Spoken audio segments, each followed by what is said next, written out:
Welcome to The Lens with me, Sarah Travers. The Lens is a business in the community podcast in partnership with One Young World. Well, something a little different today. We're bringing you a special episode of our podcast with a brilliant guest, Peter Harrison. Now, Peter is a leading figure in the business world, and we're very fortunate that he is also chair of Business in the Community. Now, in this episode with Peter, we'll be discussing how responsible business is a key driver for economic growth. We'll also be talking about the current challenges businesses are facing and finding out how the 3 Ps, that's people, planet, and place, can help organizations shape their business strategies with responsible actions at their heart. So to find out, let's get into the conversation. And Peter, you are very welcome to The Lens. Thank you, sir. Lovely to talk to you today. And I suppose we're getting under the bonnet a little bit and finding out a bit more about our chair. Now, normally we have 2 guests, and I'll just give a shout out to our partners for this podcast, One Young World. We haven't forgotten you. However, we're bringing this special episode to our listeners with just you, Peter, as we have so much that we want to talk to you about as chair of Business in the Community. So if you could tell us a little bit about yourself, Peter, a bit about your career so far, and anything you want to share with us from a personal perspective too, like where you grew up, what family life is like, etc. That will just give us a little bit more about what makes you tick. Thanks, Sarah. So I guess if I go all the way back, I was a child who was very shy. I took great solace in working in all my school holidays from the age of 13, loved business. I was in a family full of lawyers and I rejected it. And my father couldn't get over the fact that I didn't want to be a lawyer. And I didn't want to go and have the normal sort of lawyers-like education. I went off to Bath University, which back in the day, doing a business degree was seen as a very bad thing to do. And I was really lucky. I was a product of a very early diversity program. And you might say, what on earth do you mean by that? Schroders had only ever recruited Oxbridge graduates until that moment, male Oxbridge graduates. And they said, we need some technical expertise. So I managed to slip into this very blue-blooded organization as a diversity candidate, which always makes me smile. And I only lasted there 3 years and got very itchy feet and went off. And I was lucky enough to work at several other organizations and saw the best and the worst of it. And eventually was able to grow my own business from 4 people to 100 and sold it to Schroders. And they said, come and work for us. And I very nearly didn't until my 10-year-old son said to me, Daddy, what would you do if they stopped asking you? And I realized I was quite insecure and said yes almost immediately.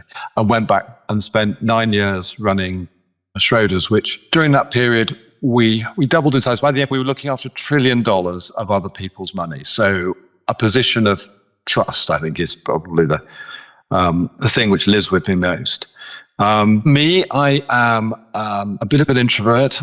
I'm happiest on the side of a mountain. I have 2 children, 23 and 16.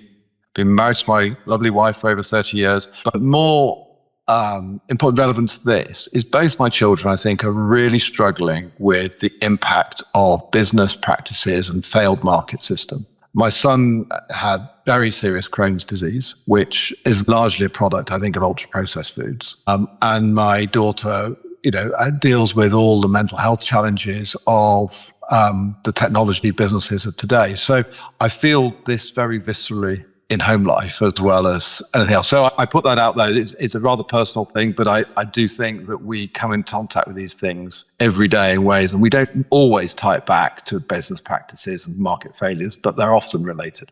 Would you want to be starting out again now? No, I think it is really, really tough for the generation that's coming in and where they find their place, how they find inclusion. We lived effectively a 3-phase life of we got education, we did work, and then we retired. And their constant need to retrain and deal with huge amounts of uncertainty, unable to find housing, unable to find the cost of living. I think it's a real struggle. And I think as our generation has a real responsibility to think through what the implications of that are for society and where business issues and society issues, they converge really, really strongly. And this is, I think, where responsible business begins and ends, really, is that interface. And as chair of Business in the Community, of course, the King's Responsible Business Network, what responsibility do you have to help move the dial? I think that all leaders have a huge responsibility to try and affect change, because I don't think this is a controversial subject that we face some pretty serious issues. I mean, Save the Nation work that BITC did, which I think is a really, really important piece of work. The core foundation of long-term economic prosperity starts with economic growth and what business can contribute. Economic and social outcomes are very closely entwined. So as a business leader, you're automatically drawn into this debate. And I think as governments struggle with this stuff more and more, business has to step up and fill the gap. So what does that mean for me personally? Well, I want to see if I can spend my time finding ways that can help change the system. Because I think system change is the opportunity that is afforded to business leaders to say, actually, yes, I can have my own impact, but I can also see if I can affect change more broadly. And that sometimes is uncomfortable because you have to stand up and be counted. Yeah, and let's just talk a little bit more about the state of the nation work that BITC do. So they collate an annual report where they survey, I think it's 100 senior business leaders, and really understand what's going on. There were some really interesting findings this year. What was heartening, I suppose, is that people still believe that responsible business is a foundation for economic growth and prosperity rather than a distraction from it. But what stood out for me is people aren't talking about their responsible business as much as they used to. 96% are less vocal. That's scary. It's scary and sad. Because I think we have to stand up and have a lot of these discussions. I've just finished working on the Water Commission, for example. The water industry in England and Wales is a complete mess. And there were some pretty difficult findings that came out of that. Through that process of calling out and saying what's wrong, you can see change coming about. And that's true in lots of areas of business. Two things I think are going on. One is there were businesses that were carried along and didn't feel that they were committed to the cause, but just went along with it. And they've now opted out. And that's fair enough. And in a way, I think it's a really good thing because you know where people stand on these issues much better. The second thing is that businesses that haven't opted out have really started to recognize and needed to justify to their boardrooms why they're doing things they're doing. And I think that is a really positive thing insofar as take diversity, equity, and inclusion, right? There is so much good evidence, and McKinsey wrote this fabulous report about it, to say those companies that get this stuff right massively outperform those companies that don't. So if you want to run a D&I program today, you're doing it on the basis, not because somebody's told you it's a good thing, but because you've had to look at your board members and say, we should do this because it is the right thing to do. And I feel quite heartened that so many companies have dug in and said, we're not going to be swayed by the mood of the moment. We're going to do the right thing. But I do think that what has been lost is some of the airtime to debate nuance at the edges. And I think that in a way that is almost becoming easier again because some of the shock that's going on in the world as to where we are, people are going back to first principles and saying, actually, carbon, the planet does matter. We cannot simply say this is someone else's problem. So I am taking some comfort actually from the fact that businesses are still stepping up in a hostile environment to do the right thing. And heaven knows we need them to do so. Well, that's true, absolutely. And the current geopolitical situation, it's very vocal what's happening on one side of the Atlantic and in other places now where they are pulling back on tackling key societal and environmental issues. How do you keep doing the right thing? How do we keep it on people's agendas when there's fear around customers no longer paying the bills? Yeah, so let me give you two lived experiences from my sort of recent working life. One was going through COVID, where Schroders was very fortunate, in a very good position going into it. And we said we weren't going to make any redundancies. We weren't going to accept any government handouts of any form. And we were going to really take care of all those employees who couldn't work as easily as others could because they had young children at home. We ended up with 98% of our employees saying they were proud to work for the firm.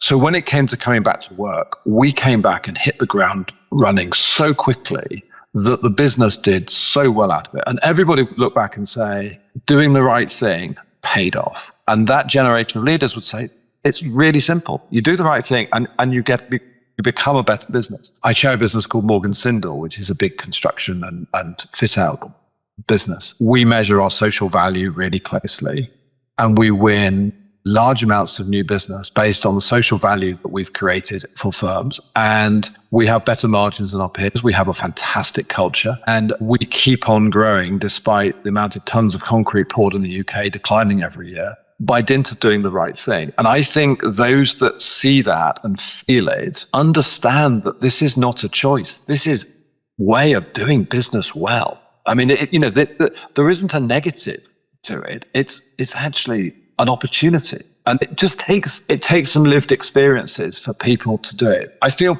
really passionate that we got into a world where short-term profits are mistaken for being a good thing. Accounting profits are really important and they make the world go round. But you need to look what's driven those profits. So let's take a really controversial one, like Purdue Pharmaceuticals made huge profits when it was growing. Purdue Pharmaceuticals started the opioid crisis in the US, right? And has been found now, the Sacklers made a huge amount of money, but they've been found to be, that profit was illusionary. So the impact adjusted profit, i.e. what's the profit that you've really made after the wider impact on society, was clearly a big negative number. And I think we need to just take a little step back and think about what is the impact adjusted profit of a company. Because if you can generate those profits, they are so much more valuable. And I think more and more people are starting to realize that short-term profits, accounting profits, are not the same as long-term sustainable profits. And those are the business leaders that I get really excited about leading. I mean, and we've got some fabulous examples of it in the UK, people who really go above and beyond. And they built great businesses. And I don't think we should be embarrassed about it because they built great businesses doing it. They've just said, there is a better way of doing this. And that is not about wokery. There's a sense being created that you're either wokery or not wokery. This is about better business practices. This is about sustainable long-term profitability.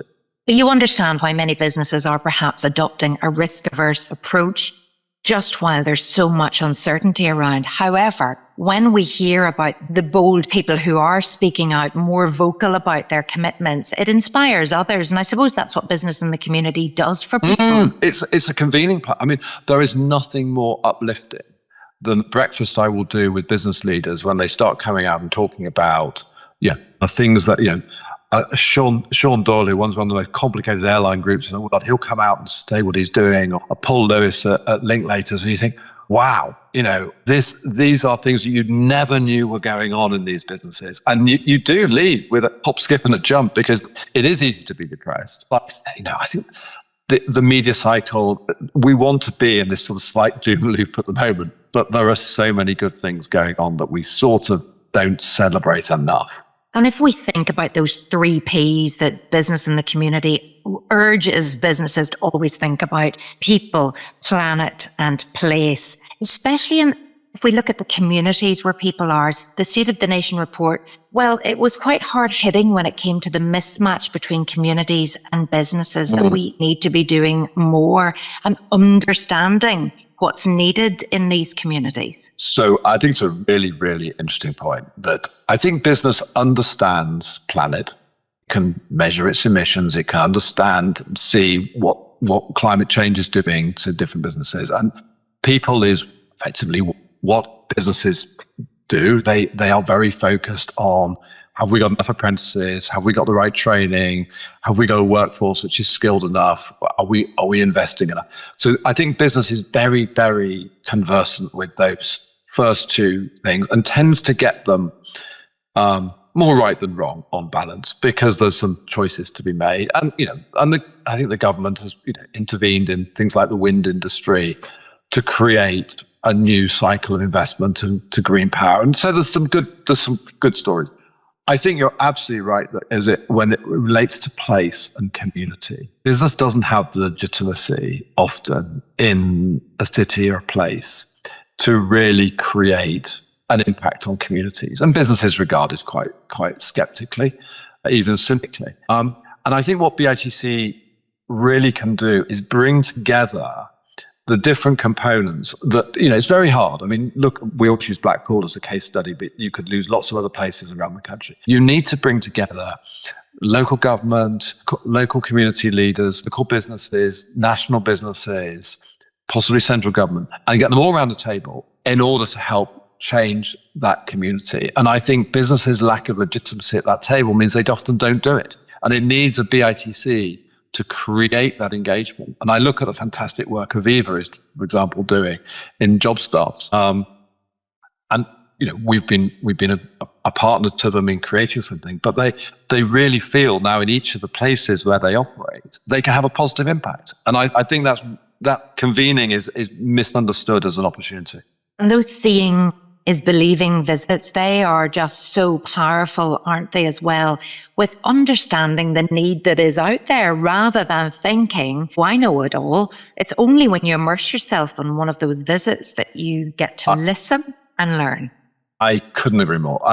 So look, we all know that chief executives are incredibly rational beings and they make lots of decisions every day. But what seeing is believing does is takes them to places which is much less comfortable and implies and sort of pulls on the heartstrings a little bit and says, look, you don't see this in your board. You don't see the extent of the challenges that are faced by these communities. And I think it unlocks top of the house sponsorship to get organizations engaged in issues. And and again, I would make the case that the volunteering that stems from it, the coordination that stems from it, is positive for those businesses. It's not. I mean, I went on a Seeing is Believing up to Manchester with a chief executive whose business was largely built on apprentices and really had worked incredibly hard to use the apprenticeship levy to train a whole new cadre of people. And it was a massive education process for the rest of us to learn just what was achievable if you put your mind to it. And his staff was so motivated. And I remember sitting in a room with 9 or 10 other chief executives thinking, wow, these people are all now listening. They were not transmitting. Well, that's funny you say that. Just the other day, I met 2 fabulous young female construction apprentices. Again, diversity and all of that. But it was with a specific focus on heritage skills. So I met a trainee stonemason who was going to restore some of all the old castles and buildings in Northern Ireland. And then I met a girl who'd signed up to a painting and decorating course, but she'd flipped over to the heritage skills and she's now a decorative finisher. So she works in like the Grand Opera House in Belfast doing the gold gilding. And I just thought, wonderful. This is exactly what we need more of. And they'll never be short of work, which actually brings us nicely to my next question. In terms of everything that's changing in the world of work, and you've alluded to some of them already, but we've got that speed of technology, we've got AI now, absolutely upon us, and the skills gap. So what then would you say, Peter, are your top tips for business leaders? How can they build trust, ensure they're resilient, and navigate change in such a fast-paced world, and really making sure that they're reaching those people in their communities to provide these jobs of the future? So this is, I think, probably the most important question. And I think it starts, with absolute honesty and candor that most business leaders, in common with the rest of us, have not really got a clear idea of how far and how fast this is going to go and the extent of the disruption that it's going to exist. And I think anybody who comes out and says, this doesn't affect our organization or whatever, I think is, automatically is starting to stand on some sand, because anyone who looks at this for a moment realizes that it is disruptive to us all. I think the point on skills is hugely important, that we are all going to be retraining. I started live coding computers, and I'm still learning massively that, this is way, way more powerful than any of us have really understood.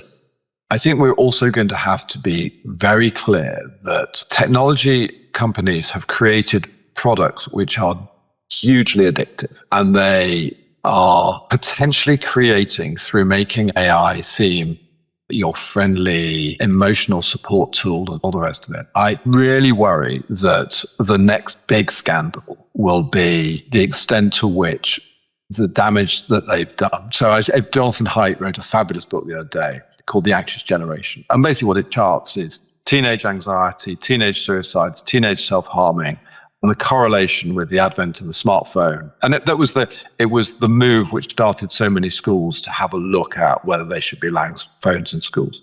But this doesn't have to be that way. If you look at the way it's developing in China and other countries, they've intervened and said, this is unacceptable.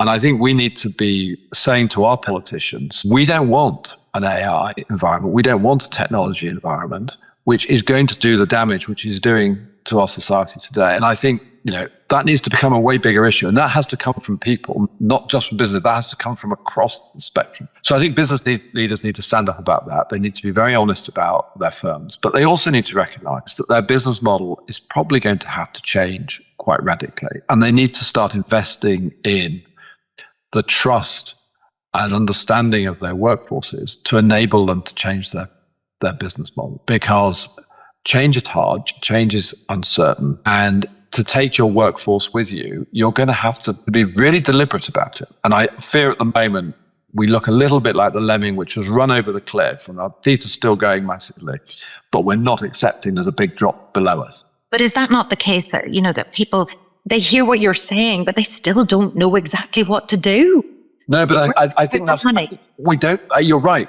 We don't know what to do, but we do know some things, right? We're going to have to engage with it. We're going to have to put some guardrails to the extent that we cannot create a monster. So now is the time to be really deliberate about that. And we should be calling that out. And we need to have that relationship of trust with our workforce that says, we're all facing this. We're going to go on this journey together and we're going to do our best as a business to come through that. And you can't generalize for all businesses, but every business leader needs to create that level of engagement with its workforce and reinvesting in its workforce in order to do what is going to be a mountain ahead. Absolutely. And do you believe that business in the community should be leading on this as well? Absolutely. It is probably one of the most, there are two different types of issues, isn't it? This is the most important forward-looking issue that business faces. And so I think that by definition needs to engage BITC. There are some legacy issues where we've got huge problems in many, many regional cities where BITC can also need to help coordinate, collaborate, making business legitimate on the ground. That's work that is correcting the problems of the past, if you like, but AI is the big forward-looking one. And then there are some that are work in progress, like DE&I, where we've got some things to celebrate. We've made some progress, but we've still got some hard yards to run. It's interesting that you brought up the word legacy there. I think a lot of leaders maybe think about their legacy later on in their careers, but first of all, I wonder, what you would be saying to anyone out there who is responsible for any group of people on what they should be thinking their legacy should be. How do you lead and make sure you're doing the right thing? And also, what do you want your legacy to be, when this period of your life comes to an end as chair? You see, I'm going to be awkward here and say, I don't really believe in legacy. I think we all need to run and work as hard as we possibly can to some positive goals whilst we're doing it. But I can tell you that once you resign as being chief executive of FTSE 100 company, lots of things stop. You become completely irrelevant in all sorts of areas. So there is no point in thinking about legacy. Just whilst you have the microphone, do what you can, but don't spend all your time. I genuinely think that legacy for me is a bit of a vanity program. And we have got an opportunity, whilst we've got the microphone, to do what we can to help our organizations become better places and work for a wide set of stakeholders. And once you finish that job, you go and do another job if you want to do another job. But don't spend your time thinking that they're going to build a plinth for me, because that is vanity. Okay, so then whilst you've got the microphone as chair of business in the community, what are you absolutely going to make sure that you do and prioritise? So first thing is, I think BITC, we absolutely have to be very, very relevant to the businesses we serve. And let's be absolutely clear, we serve those businesses. We want to be in more places and more relevant with deeper partnerships in order to have a bigger impact across the United Kingdom. And I think we also need to understand that many of the businesses, particularly the bigger businesses we serve, have invested a huge amount since BITC was set up in creating their own in-house capabilities in these areas. And so there needs a change. And we need to be thoughtful about how we segment between small, medium-sized businesses, which are on a journey, and big companies, which already think that they're doing it all. And then we can help them actually have an impact. So JP Morgan wanting to have an impact in Bournemouth, or Aviva in a range of places. I think those opportunities we should be incredibly grateful that BITC is in this position to be the responsible business charity that can impact across the whole of the United Kingdom and Northern Ireland. Absolutely. You've already mentioned BITC is a convening organisation, and focused action requires this partnership. Where does government fit in with all of this? We've talked about the collaboration, but where did government come in now? So government can be a great catalyst, but government comes in many different colours, right? I mean, you've got the local councils who can really want to make their place and change, local street corners and make them better. You've got central government who've got long agendas about prison reform and the rest of it. All of it is increasingly challenged given the number of needs we've got in the huge levels of structural unemployment that we've got. So I think government needs to act as a catalyst. I don't think we should expect government to be the funder of lots of initiatives, because they just don't have any more money than the rest of us. But they can be a very powerful convener. And I mentioned earlier the wind industry, but it's completely separate. But we used to be a coal-fired, carbon-heavy energy country. And about 20 years ago, the government sort of figured out that actually, if they gave it a little bit of subsidy and created a different type of energy market, we could start building wind and solar. Now, today, solar and wind are the cheapest forms of electricity. We are far ahead of the rest of the world in that provision. It hasn't really cost the government very much at all. It provided the incentive at the right moment. And I think we need to look to government to be the spark sometimes that creates it. But I don't think we should look for them to be an open checkbook, because they can't afford it, and they won't stay the course. Governments come and go. Businesses operate on much longer time horizons. And so we need to provide the backbone of thinking as the political environment waxes and wanes. Okay, Peter, I can't let you escape the two questions that I ask of all of our guests on the podcast. Now, you've mentioned the anxious generation and the McKinsey report, but if you could encourage our listeners to read one piece of research or one report that has inspired you to be more responsible, what would it be?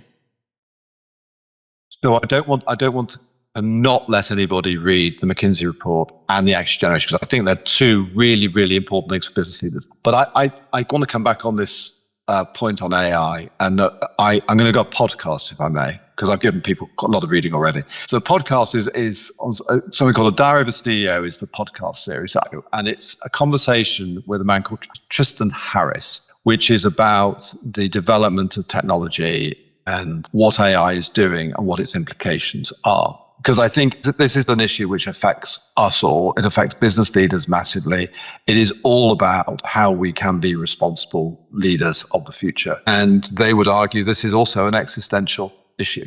So I think if I could have one, it would be that podcast. Tristan Harris in the Diary of a CEO. Okay, I've added that to my playlist. And secondly, as a responsible leader, which we know you are, what are you personally committed to doing more of or less of in the coming year? So I think that I've alluded to it already a little bit, which is around how can somebody have system-wide change? So I think there are all things we can do individually about the choices we make in terms of, in our household, we're very, very conscious about there are no ultra-processed foods. There are all the things that are easy choices for us all to make. But for me, I think, where can we look to nudge the system in a better direction? So I'll give you one example. I'm fortunate enough to sit on the honours committee, which makes awards for knighthoods, damehoods, etc. And I think we need to think really hard about how do we create real model champions for that, and not have the same bubble being made into our role models of the future. Because I think that is those opportunities to create new role models in a different way which is part of a system change rather than just an individual contribution. So those are for me, that is my sort of where can we give the system a kick to make it work better? That's what you'll do while you still have that microphone. Peter Harrison, thank you so much for joining us on The Lens today. The Chair of Business in the Community, joining us for this special episode. Thank you so much to Peter, and thank you so much to you for tuning in. You've been listening to The Lens with me, Sarah Travers. And if your business would like to understand how responsible business practices can be good for your business and for the economy, please visit www.bitc.org.uk. Tune in next time. Bye-bye.